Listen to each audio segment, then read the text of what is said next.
সুপ্ৰভাত নমস্কাৰ এতিয়া বাতৰিলৈ আপোনাক স্বাগতম ষ্টুডিঅ'ত মই প্ৰাঞ্জল প্ৰতিম হাজৰিকা এতিয়া বিতং খবৰ দিল্লীৰ ৰোহিণী আদালতৰ আইডি বিস্ফোৰণৰ অভিযোগত গ্ৰেপ্তাৰ হোৱা ডিআৰডিঅ'ৰ জ্যেষ্ঠ বিজ্ঞানী ভাৰত ভূষণ কাটাৰিয়াৰ আত্মহত্যাৰ চেষ্টা দিল্লী আৰক্ষীৰ জিম্মাত থকা সময়তে হাত ধোৱা সাবুন সেৱন কৰি আত্মহত্যাৰ চেষ্টা চলাইছিল বিজ্ঞানীগৰাকীয়ে অসুস্থ হৈ পৰা বিজ্ঞানীগৰাকী সম্প্ৰতি চিকিৎসাধীন হৈ আছে দিল্লীৰ এইমছত 9 ডিসেম্বৰত দিল্লীৰ ৰোহিণী আদালত চৌহদত সংঘটিত হৈছিল আইডি বিস্ফোৰণ এটা টিফিন বাকচত থোৱা আইডি বিস্ফোৰিত হোৱাৰ পিছতে দিল্লী আৰক্ষীৰ জালত পৰিছিল ডিআৰডিঅ'ৰ জ্যেষ্ঠ বিজ্ঞানী ভাৰত ভূষণ কাটাৰিয়া এগৰাকী প্ৰতিবেশীক হত্যাৰ লক্ষ্যৰে কাটাৰিয়াই আদালত চৌহদত আইডি সংস্থাপিত কৰাৰ কথা ইতিমধ্যে পোহৰলৈ আহিছে আৰক্ষীৰ তদন্তত ইতিমধ্যে কাটাৰিয়াৰ বিৰুদ্ধে কেইবাটাও জামিনবিহীন ধাৰাত ৰুজু হৈছে গোচৰ সম্প্ৰতি সুস্থ হৈ উঠিছে ৰোহিণী আদালতত আইডি বিস্ফোৰণ ঘটোৱা বিজ্ঞানীগৰাকী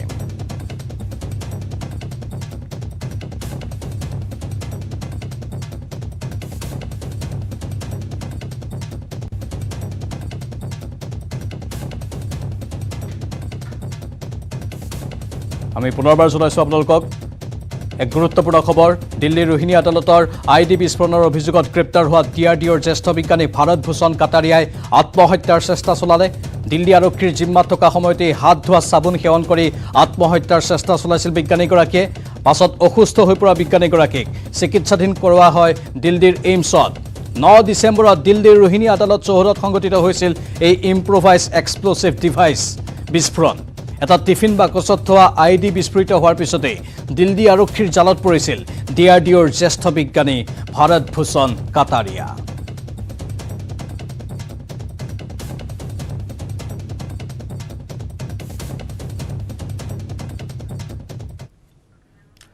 বিশ্বজুৰি এতিয়া অমিক্ৰণৰ দ্ৰুত সংক্ৰমণ ঘটিছে ব্ৰিটেইনত এদিনতে অমিক্ৰণত আক্ৰান্ত হ'ল 10,000 লোক 24 ঘণ্টাত দেশখনত 7জন লোক অমিক্ৰণত আক্ৰান্ত হৈ মৃত্যুমুখত পৰিছে ভাৰততো 1.5 শতাধিক লোকলৈ সংক্ৰমণ অমিক্ৰণ ভেৰিয়েণ্ট বিশ্বজুৰি এতিয়া ত্ৰাসৰ এক অন্য নাম হৈ পৰিছে অমিক্ৰণ দ্ৰুত সংক্ৰমণ ঘটিছে ব্ৰিটেইনত এদিনতে অমিক্ৰণত আক্ৰান্ত 10,000 লোক 24 ঘণ্টাত দেশখনত 7জন লোক অমিক্ৰণত আক্ৰান্ত হৈ মৃত্যুমুখত পৰিছে ইফালে ভাৰততো 1.5 শতাধিক লোকলৈ সংক্ৰমিত হৈছে অমিক্ৰণ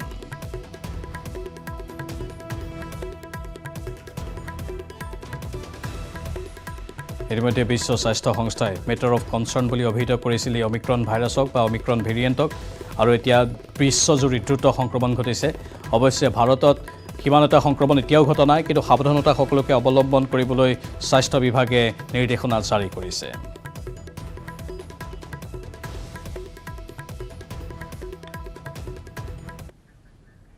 এবাৰ কলিয়া ভুমুৰা দলঙত পুনৰ দুৰ্ঘটনাৰ খবৰ সামগ্ৰী কঢ়িওৱা ডাম্পাৰ আৰু যাত্ৰীবাহী টেম্পোৰ মাজত মুখামুখি সংঘৰ্ষ হয় এই দুৰ্ঘটনাত টেম্পোৰ চালকসহ 3জন আহত হৈছে দেওবাৰে নিশা সংঘটিত হয় এই পথ দুৰ্ঘটনা দুলিয়াজানৰ পৰা উৰিষ্যালৈ গৈ থকা TN28AD 3145 নম্বৰৰ ডাম্পাৰৰ সৈতে মুখামুখি সংঘৰ্ষ হয় এখন যাত্ৰীবাহী টেম্পোৰ AS12AC 6089 নম্বৰৰ টেম্পোখনৰ পিছে পিছে আহি থকা AS01DC 8359 নম্বৰৰ আন এখন ট্ৰাকো পতিত হয় দুৰ্ঘটনাত ডাম্পাৰে টেম্পোক খুন্দিওৱাৰ পিছতে নিয়ন্ত্ৰণ হেৰুৱাই ট্ৰাকখনেও খুন্দা মাৰে টেম্পোত এই দুৰ্ঘটনাত আহত আটাইকেইজনেই সম্প্ৰতি চিকিৎসাধীন হৈ আছে তেজপুৰৰ কনকলতা অসামৰিক চিকিৎসালয়ত আনফালে দুৰ্ঘটনাৰ পিছত 2 ঘণ্টা ধৰি অচল হৈ পৰিল কলিয়া ভুমুৰা দলং দলঙৰ দুয়োপাৰে সৃষ্টি হয় বৃহৎ যান-জঁট এমাহৰ ভিতৰতে কলিয়া ভুমুৰা দলঙত সংঘটিত তৃতীয়টো দুৰ্ঘটনাই আতংকিত কৰি তুলিছে তেজপুৰৰ ৰাইজক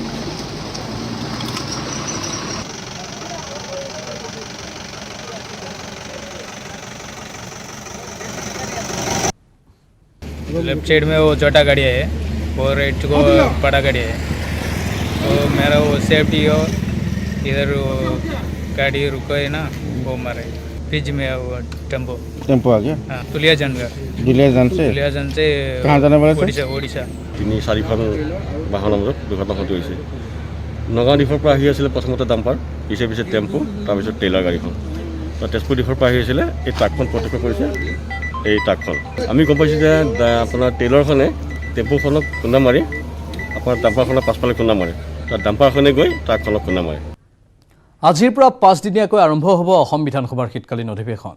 এই অধিৱেশনত চৰকাৰে 15খন বিধেয়ক আনিব বুলি জানিব পৰা গৈছে। ইয়াৰ ভিতৰত 1 লাখ নিযুক্তি প্ৰক্ৰিয়া, আৰক্ষী আইন আৰু গো সুৰক্ষা আইনৰ সংশোধনী বিধেয়ক উত্থাপন কৰা হ'ব। কাইলৈৰ পৰা আৰম্ভ হ'ব অসম বিধানসভাৰ শীতকালীন অধিৱেশন। 5 দিনীয়াকৈ আৰম্ভ হ'বলগীয়া এই শীতকালীন অধিৱেশনত এই পৰ্যন্ত 15খন বিধেয়ক অহাৰ তথ্য লাভ কৰিছে বিধানসভাৰ সচিবালয়ে।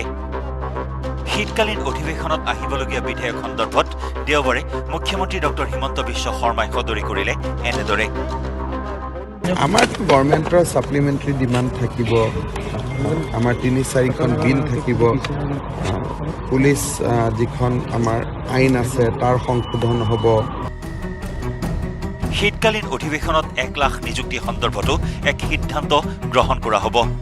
যুগুত কৰা হ'ব নিযুক্তি প্ৰক্ৰিয়া সন্দৰ্ভত এক বিশেষ নীতি। অধিৱেশনত এইটোৱে আটাইতকৈতো ভাল খবৰ এইটোৱে হ'ব যে 1 লাখ নিযুক্তিৰ পথটো প্ৰশস্ত হৈ যাব। নহ'লেতো আগতে আমি নিযুক্তি দিম বুলি কওঁ, কোনো ব্যৱস্থা নাছিল। প্ৰথমবাৰ অসমত ব্যৱস্থা এটা হ'ব গৈ আছে। ইপিনে বিগত বিধানসভাৰ অধিৱেশনত গৃহীত হোৱা গো সুৰক্ষা আইনৰ ওপৰতো সংশোধনী বিধেয়ক আনিব চৰকাৰে।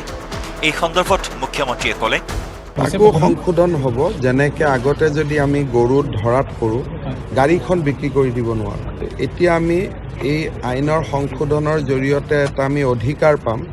যদি চোৰাং গৰু আমি পাওঁ, গৰুৰ কঢ়িওৱা যিখন ট্ৰাক, সেইখন ট্ৰাক অসম চৰকাৰে বিক্ৰী কৰি দিব পাৰিব। ইপিনে বিৰোধী কংগ্ৰেছ AIDFেও বহুকেইটা জ্বলন্ত বিষয়ক লৈ বিধানসভাৰ মজিয়াত চৰকাৰৰ দৃষ্টি আকৰ্ষণ কৰিবলৈ সাজু হৈছে। ভাস্কৰ জ্যোতি হাজৰিকাৰ সৈতে বিজু কুমাৰ ডেকাৰ report, news 18 Assam north east. পবিত্ৰ বৰদিনলৈ মাজত মাত্ৰ কেইটামান দিন। ৰাজ্যৰ প্ৰান্তে প্ৰান্তে পবিত্ৰ বৰদিন কাটোৰাৰ ব্যাপক প্ৰস্তুতি চলিছে। ঢেকিয়াজুলিৰ খ্ৰীষ্টান ধৰ্মাৱলম্বী লোকসকলৰ মাজতো দেখা গৈছে ব্যাপক উৎসাহ উদ্দীপনা। গীৰ্জাঘৰসমূহ আটকধুনীয়াকৈ সজাই পৰাই তোলাৰ লগতে কেৰলৰ আখৰাত ব্যস্ত হৈছে সকলো। ঢেকিয়াজুলিৰ মেজেংজুলিস্থিত ৰোমহন কেথলিক গীৰ্জাত খ্ৰীষ্টান ধৰ্মাৱলম্বী পুৰুষ, মহিলা, ডেকা, গাভৰু, কণ ল'ৰা ছোৱালী সকলোৱে বৰদিনৰ প্ৰস্তুতি চলাইছে। কেৰলৰ ধ্বনিত এতিয়া মুখৰিত হৈছে গীৰ্জাঘৰ।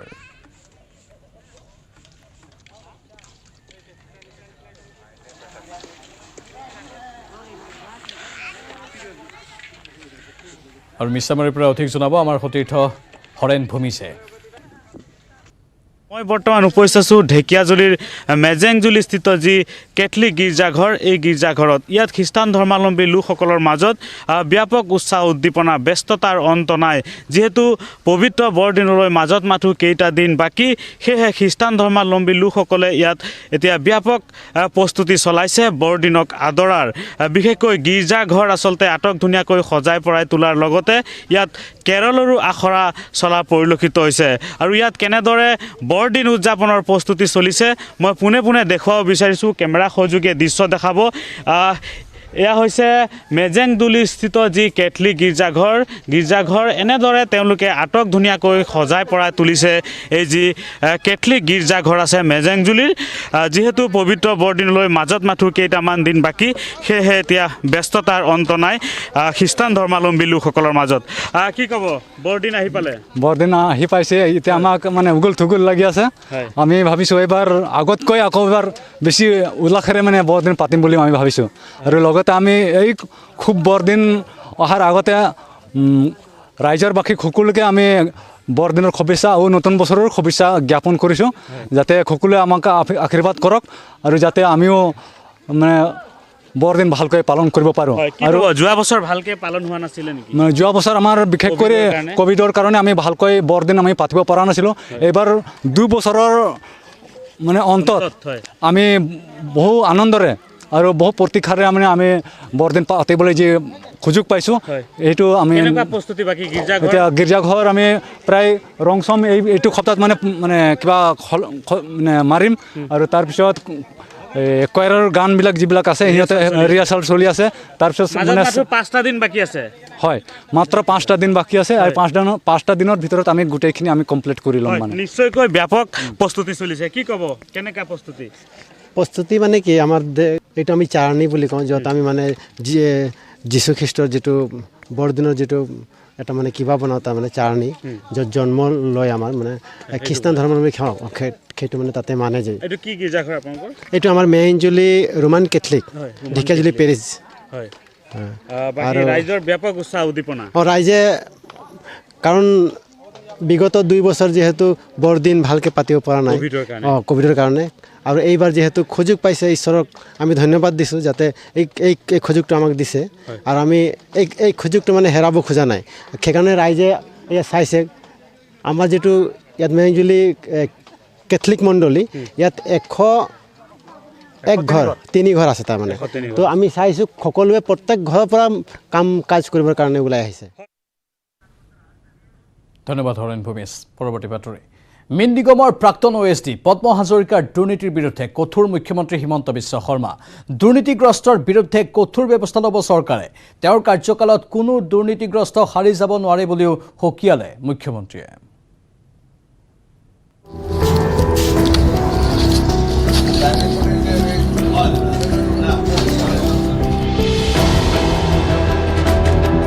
মুখ্যমন্ত্ৰী হিমন্ত বিশ্ব শৰ্মাৰ কাৰ্যকালত সাৰি নাযায় দুৰ্নীতিগ্ৰস্ত বিষয়া।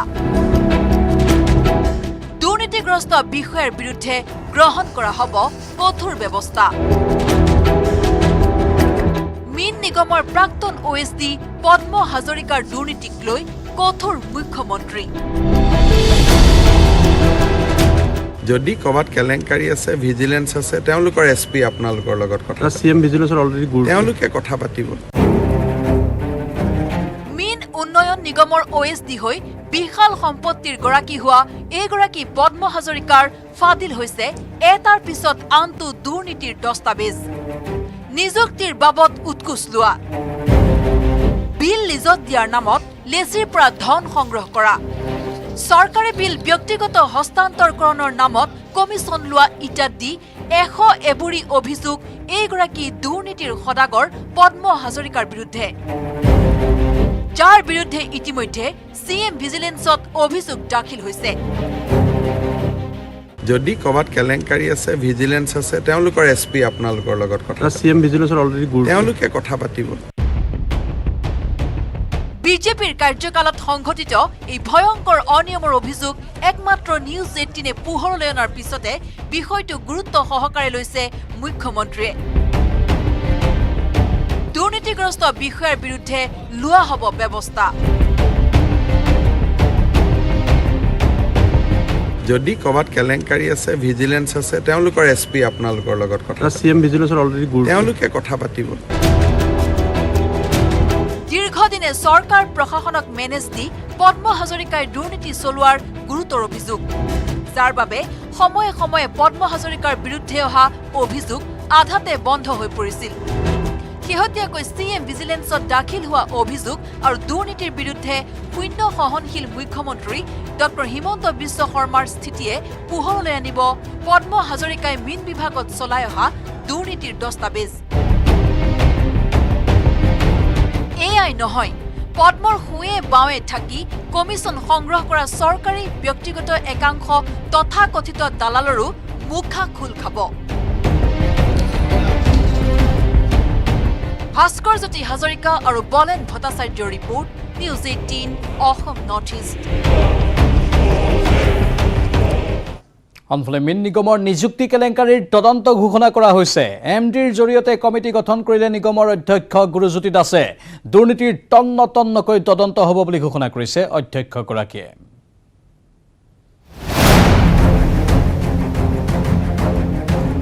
মীন নিগমৰ নিযুক্তি কেলেংকাৰীৰ তদন্ত ঘোষণা নৱনিযুক্ত অধ্যক্ষৰ। MDৰ যোগেদি কমিটি গঠন কৰিলে নিগমৰ অধ্যক্ষ গুৰুজ্যোতি দাসে। বোৰ্ড মিটিঙতেই আখুৱা পোৱাৰ তথ্য গুৰুজ্যোতি দাসৰ।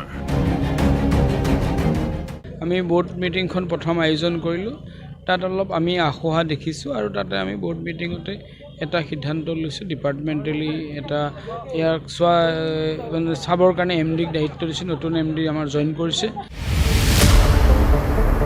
বিতৰ্কিত পদ্ম হাজৰিকাই মীন বিভাগত সংঘটিত কৰি অহা ভয়াৱহ দুৰ্নীতি সন্দৰ্ভত একমাত্ৰ নিউজ 18ত ধাৰাবাহিক বাতৰি সম্প্ৰচাৰৰ পিছতেই মীন নিগমৰ কাৰ্যালয়ত জৰুৰীভাৱে অনুষ্ঠিত কৰা হ'ল বোৰ্ড মিটিং।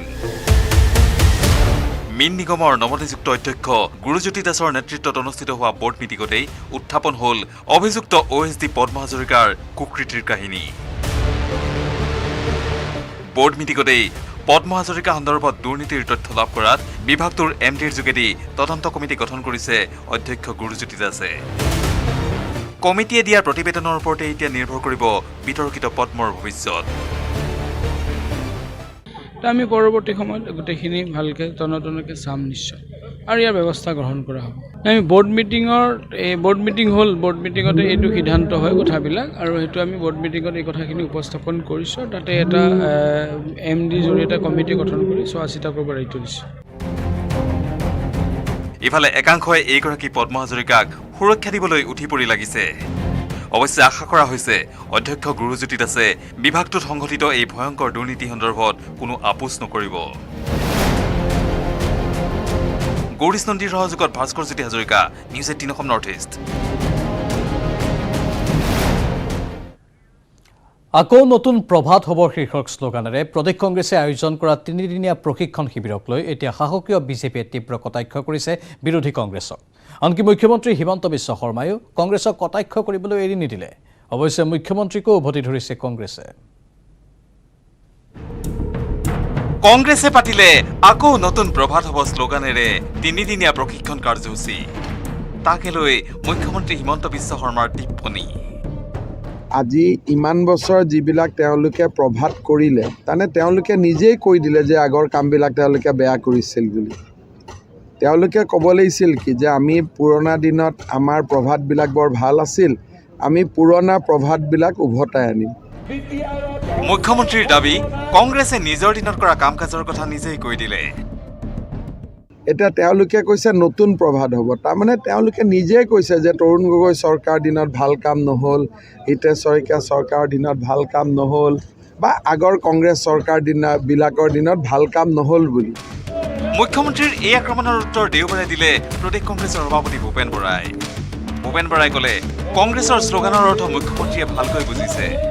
মুখ্যমন্ত্ৰী ডাঙৰীয়াই আমাৰ শ্লোগানটোৰ অৰ্থ ভালকৈ বুজি পাইছে। জাতি মাটি ভেটি বচাম বুলি কোৱা চৰকাৰে এতিয়া মাটি বচাবৰ কাৰণে গোটেই মাটিবিলাক অসমৰ RBSৰ তত্বাৱধানলৈ আনিবলৈ চেষ্টা চলাইছে। সেইটো অসমৰ অন্ধকাৰ বুলি আমি ভাবিছোঁ। আজি নিবনুৱা সমস্যা আগতে ক'লে 2 কোটি, পিছত ক'লে বছৰত 5 লাখকৈ দিম বুলি। এতিয়া নিবনুৱা সমস্যাৰ ভয়াৱহ ৰূপটোৱে নিবনুৱাসকলৰ মনত এক অন্ধকাৰ জগতৰ সৃষ্টি কৰিছে। অসমৰ চাৰিওসীমাত বসবাস কৰা ৰাইজেও এতিয়া এটা অন্ধকাৰচ্ছন্ন সময়ৰ মাজেদি জীৱন অতিবাহিত কৰিছে। সংশয় আৰু অবিশ্বাসৰ বাতাবৰণ অসমৰ চাৰিওসীমাত, কাৰণ চাৰিওফালৰ পৰা অসমৰ সীমাটো ঠেলি ঠেলি সংকুচিত কৰা হৈছে। ইফালে কংগ্ৰেছৰ এনেধৰণৰ কাৰ্যসূচী কটাক্ষ কৰি এইবাৰ মুখ্যমন্ত্ৰী হিমন্ত বিশ্ব শৰ্মাই টিপ্পনী এৰিলে। ক'লে, হাল্লা নকৰাকৈ যি কৰে কৰি থাকক, অন্ততঃ টেণ্ট হাউচৰ খৰচকেইটা ওলাই থাকিব। কংগ্ৰেছে প্ৰভাত আনিব লাগে, পাতিব লাগে, তেওঁলোক এক্টিভ হ'ব লাগে, তাত আমি কিয় বেয়া পাম? ইকনমিত বল আহে নহয়, মাইকৰ খৰচ হয়, টেণ্টৰ খৰচ হয়, হোটেলে চাহ খাব খৰচ পায়। গতিকে মইতো এনেকুৱা হুলস্থুল নকৰাকৈ যিমান কাম হয় মই সিমানে ভাল পাওঁ। পিছে মুখ্যমন্ত্ৰীৰ এনে টিপ্পনী সন্দৰ্ভত ভূপেন বৰাই ব্যাখ্যা কৰিলে শ্লোগানৰ অৰ্থ। অন্ধকাৰময় পৰিৱেশৰ পৰা অসমক বচাবলৈ কংগ্ৰেছে লৈছে পণ। অন্ধকাৰময় পৰিৱেশৰ পৰা অসমক বচাবৰ কাৰণে নতুন প্ৰভাতৰ সন্ধানত আমি কংগ্ৰেছ দলে জাতীয় দায়িত্ব আমি পালন কৰিবলৈ সংকল্প লৈছোঁ। কালি মুখ্যমন্ত্ৰীয়ে কৈছে যে ট্ৰাক ড্ৰাইভাৰৰ পৰা পইচা লোৱাটো বন্ধ কৰ। ট্ৰাক ড্ৰাইভাৰৰ পৰা পইচা লোৱাটো বন্ধ কৰিবলৈ মুখ্যমন্ত্ৰীয়ে কয়, কিন্তু লুইচ বাজাৰৰ পৰা পইচা লোৱা কথাটো এনকুৱাৰী কৰিবলৈ নকয়। সাৰদাৰ পৰা পইচা লৈছে বুলিতো এনকুৱাৰী কৰিবলৈ নকয়। তেখেতে নিজেই কৈছিলে যে মন্ত্ৰীবিলাকে পইচা খায়, মন্ত্ৰীবিলাকৰ পইচা খোৱাটো এনকুৱাৰী কৰিবলৈ নকয়। বিজু কুমাৰ ডেকাৰ report, news 18 Assam north east.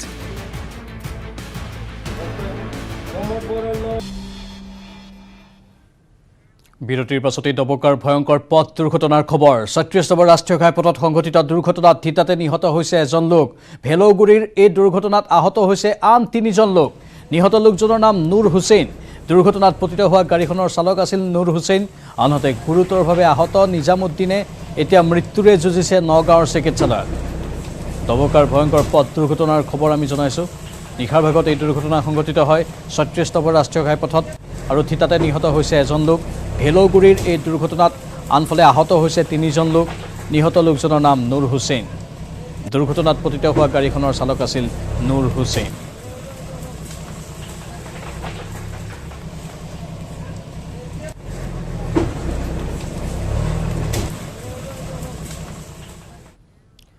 শীতৰ আগমনৰ লগে লগে দেশী বিদেশী পৰিভ্ৰমী পক্ষীৰ কলৰৱত মুখৰিত হৈ পৰে ওদালগুৰিৰ পচকীয়াবাসী। শীতৰ আগমনৰ লগে লগে দেশী বিদেশী পৰিভ্ৰমী পক্ষীসমূহ আহি জিৰণি লয় ঐতিহাসিক পচকীয়া পুখুৰীত। বছৰ বছৰ ধৰি এই পক্ষীসমূহক পহৰা দি আহিছে পচকীয়াবাসীয়ে। কোনো দুষ্কৃতিকাৰীয়ে যাতে এই পক্ষী নিধন কৰিব নোৱাৰে তাৰো ব্যৱস্থা কৰিছে গাঁওবাসীয়ে। কোনো দুষ্কৃতিকাৰীয়ে যদি এটা চৰাইও নিধন কৰে তেতিয়াহ'লে তেওঁ ভৰিব লাগিব ৫,০০০ টকাৰ জৰিমনা।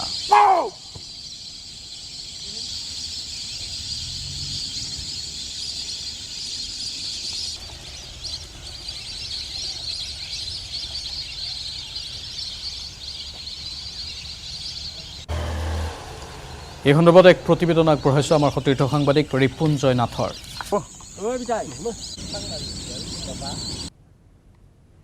দেশী বিদেশী পৰিভ্ৰমী চৰাইৰ কলৰৱত মুখৰিত হৈ পৰিছে ঐতিহাসিক পচকীয়া পুখুৰী। মোৰ কেমেৰা সহযোগে দেখুৱাই আছে এইদৰে দেশৰ বিভিন্ন প্ৰান্তৰ পৰা এইদৰে চৰাইসমূহ আহি এই ঠিক শীতৰ আগমনৰ লগে লগে বনৰীয়া হাঁহৰ পৰা আৰম্ভ কৰি যি খৰালি হাঁহ আছে, যি পানী কাউৰী আছে বা বিভিন্ন আমি নাম নজনা চৰাই আছে, সেই চৰাইসমূহ আহি ইয়াত পৰে আৰু তাৰপিছত ঠিক বাৰিষাৰ আগে আগে তেওঁলোক ইয়াৰ পৰা গুচি যায়। মোৰ কেমেৰা সহযোগে দেখুৱাই আছে ইয়াতে হাজাৰ হাজাৰ ইয়াতে পৰিভ্ৰমী চৰাই আছে আৰু প্ৰতি বছৰে এই চৰাইসমূহ এইখন গাঁৱৰ ৰাইজে সংৰক্ষণ কৰি ৰাখে।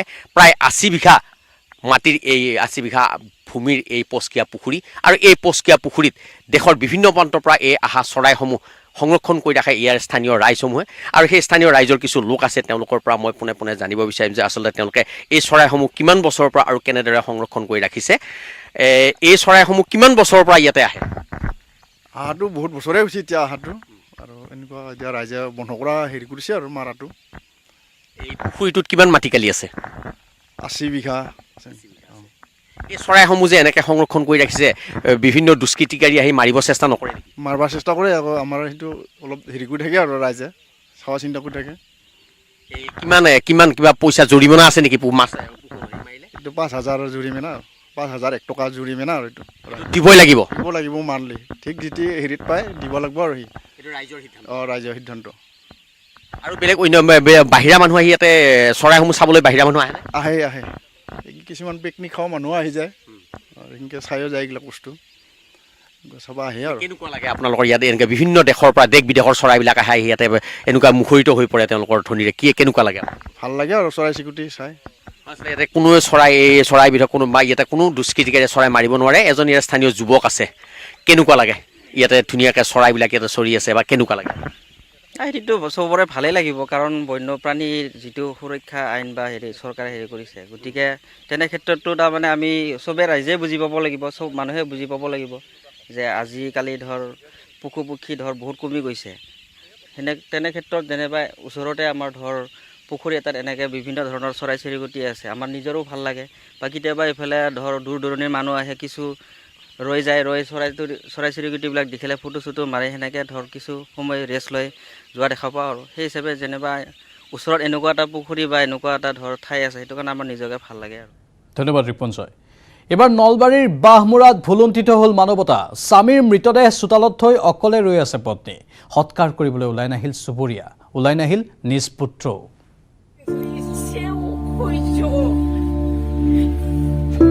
নলবাৰীত ভুলুণ্ঠিত মানৱতা। সন্মুখত স্বামীৰ মৃতদেহ লৈ চোতালত অকলশৰীয়া পত্নী। মৃতদেহ সৎকাৰ কৰিবলৈ ওলাই নাহিল চুবুৰীয়া, ওলাই নাহিল পুত্ৰও।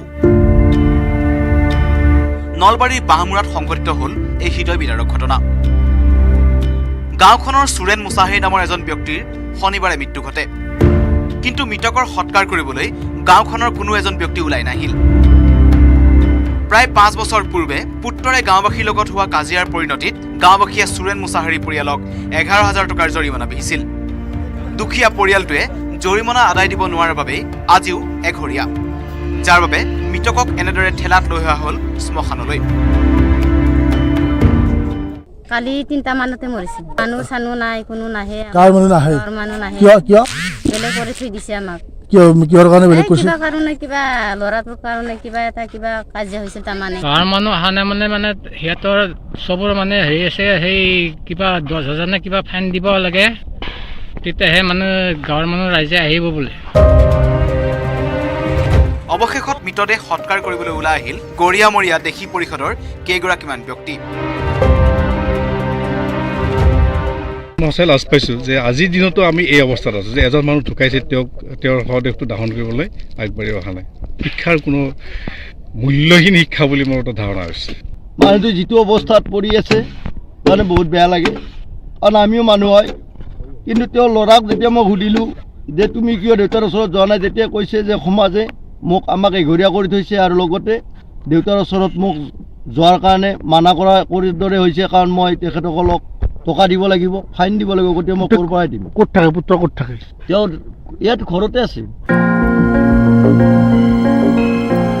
Bureau report news 18 Assam north east.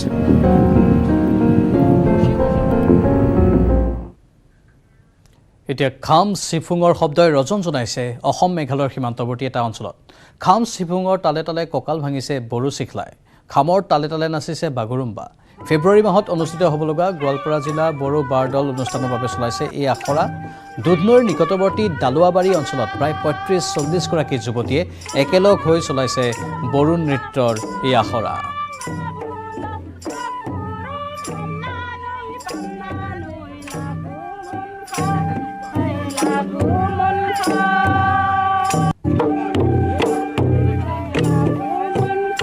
আৰু এই সন্দৰ্ভত অধিক জনাব আমাৰ সতীৰ্থ সাংবাদিক অৰূপ নাথে। খাম চিফুঙৰ শব্দই ৰজন জনাইছে গোৱালপাৰা জিলাৰ অসম মেঘালয় সীমান্তৱৰ্তী দালুৱাবাৰী গাঁও। আৰু ইয়াতে দেখিবলৈ পোৱা গৈছে খাম চিফুঙৰ তালে তালে নৃত্য কৰিছে বড়ো চিখিলা অৰ্থাৎ বড়ো যুৱতীসকলে। আৰু এই প্ৰস্তুতি আপোনালোকে দেখিবলৈ পাইছে যি বড়ো বাৰদল অনুষ্ঠিত হ'ব। পৰম্পৰাগতভাৱে বড়ো জনগোষ্ঠীয়ে এই বাৰদল অনুষ্ঠিত কৰিব আৰু তাৰে এয়া প্ৰস্তুতি চলাইছে। আৰু মই পুনৰবাৰ ক'ম যে যি বড়ো মাদল অৰ্থাৎ খাম আৰু চিফুং অৰ্থাৎ বাহিৰ শব্দই ৰজন জনাইছে এই অসম মেঘালয় সীমান্তৱৰ্তী অঞ্চলটো।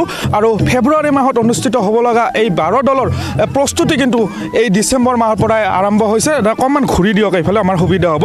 কি ক'ব গোটেই বাৰদল সম্পৰ্কে কেতিয়া আৰম্ভ হ'ব কি আলোচনা হ'ব এইফালে? নমস্কাৰ থাকিল আপোনালোকলৈ। আমাৰ গোৱালপাৰা ডিষ্ট্ৰিক্ট বড়ো বাৰদলে অহা ফেব্ৰুৱাৰী মাহৰ 8, 9, 10, 11 তাৰিখে আমাৰ অনুষ্ঠিত হ'ব। বিশেষকৈ আমাৰ দাউদিমা বড়ো মেট আফাদৰ অন্তৰ্গত আমাৰ 4 দিনীয়া কাৰ্যসূচীৰে ইয়াতে সভা অনুষ্ঠিত কৰা হ'ব। এই সভাত আপোনালোকে আচলতে কি আলোচনা হয়, কি কথা হয়? ইয়াতে আমাৰ বিশেষকৈ আমাৰ সমাজৰ নীতি নিয়ম, বিশেষকৈ আমাৰ শিক্ষা দীক্ষা, আমাৰ ধৰ্মৰ বিষয়ে আলোচনা কৰা হয়, আৰু আমাৰ বিশেষকৈ মহিলাবিলাকৰ যিটো ডেভেলপ শিক্ষা দীক্ষা সেই বিষয় লৈ আমাৰ আলোচনা কৰা হয়। আজি দেখিবলৈ পাইছোঁ ইয়াতে বড়ো যি খাম চিফুং আৰু দখনা পিন্ধি আচলতে বাগুৰুম্বা নৃত্য প্ৰস্তুতি চলাইছে। এই যুৱতীসকল ক'ৰ হয়? এই যুৱতীসকল আমাৰ দাউদিমা বড়ো মেট অন্তৰ্গত গাঁৱৰ পৰা আহিছে।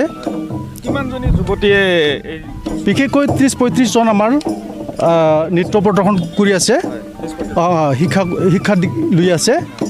এতিয়াহে অধিৱেশনত তেওঁলোকে প্ৰদৰ্শন কৰা হ'ব। নিশ্চয়কৈ যি অধিৱেশন হ'ব আচলতে বড়ো বাৰদল আৰু এই অধিৱেশনতে এই নৃত্য প্ৰদৰ্শন কৰিব। প্ৰায় 30ৰ পৰা 40 গৰাকী যুৱতী ইয়াতে আছে, বড়ো যুৱতী অৰ্থাৎ বড়ো চিখিলা বুলি কোৱা হয়। আৰু এনেধৰণে বাগুৰুম্বা নৃত্য পৰম্পৰাগতভাৱে তেখেতসকলে প্ৰস্তুতি চলাইছে। আৰু এয়া হৈছে দৃশ্য অসম মেঘালয় সীমান্তৱৰ্তী কৃষ্ণাই অঞ্চল নিকট।